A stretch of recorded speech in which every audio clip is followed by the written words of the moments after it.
திண்டுக்கல்லில் அரசு கல்லூரியில் வேலை வாங்கி தருவதாக கூறி 7 பேரிடம் 28 லட்சம் ரூபாய் வரையில் மோசடி செய்ததாக அரசு கல்லூரி பேராசிரியை ஷியாமலா தேவி கைது செய்யப்பட்டார்.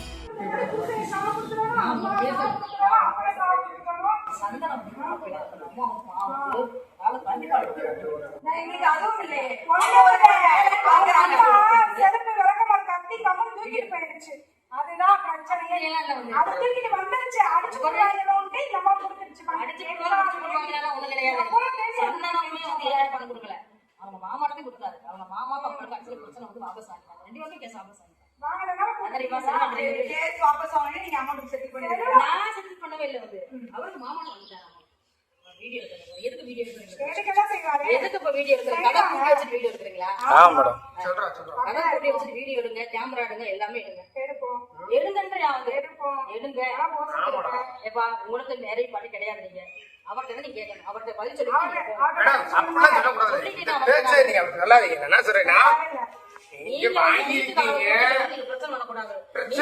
அது சொல்ல கூடாது. நீங்க அந்த மாதிரி பேசிட்டீங்க. அந்த ஒரு செகண்ட் வெரிஃபிகேஷன் பண்ணீங்களா? அப்ப நீங்க வந்து என்ஹெச்ல பண்ணீங்களா? அப்ப வெரிஃபிகேஷன் பண்ணீங்க.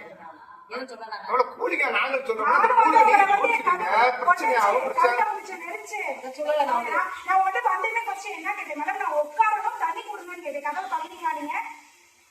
தண்ணி குடிக்கணும் மேடம், எனக்கு உடம்பு முடியல. உடம்பு நடுக்குன்னு சொன்னேன். தண்ணி குடிக்காதீங்க. நான் வந்து ட்ரீட்மென்ட் போயிட்டு இருக்கு. ட்ரீட்மென்ட் கூட காசு இல்ல.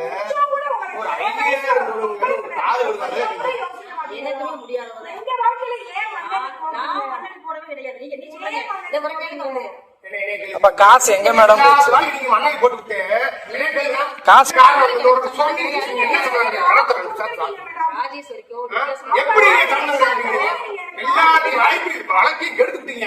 சம்மந்தம் கிடையாது சொல்லக்கூடாது. சம்மந்தம் கிடையாது. எப்ப எதுக்கு என் சர்டிபிகேட் வெரிஃபிகேஷன் பண்ணி கேள்வி பண்ணீங்க? என் சர்டிபிகேட் எதுக்கு வெரிஃபிகேஷன் பண்ணி கேள்வி ஒரிஜினலா? செல்வராஜ் அச்சா பண்ண நீங்க கேளு. நீங்க யாருமே தெரியாது. இவ்வளவு அழகா இருக்கியா? இவ்வளவு அழகா ஏன் கூப்பிட்டீங்கன்னா அவ்வளவுதான்.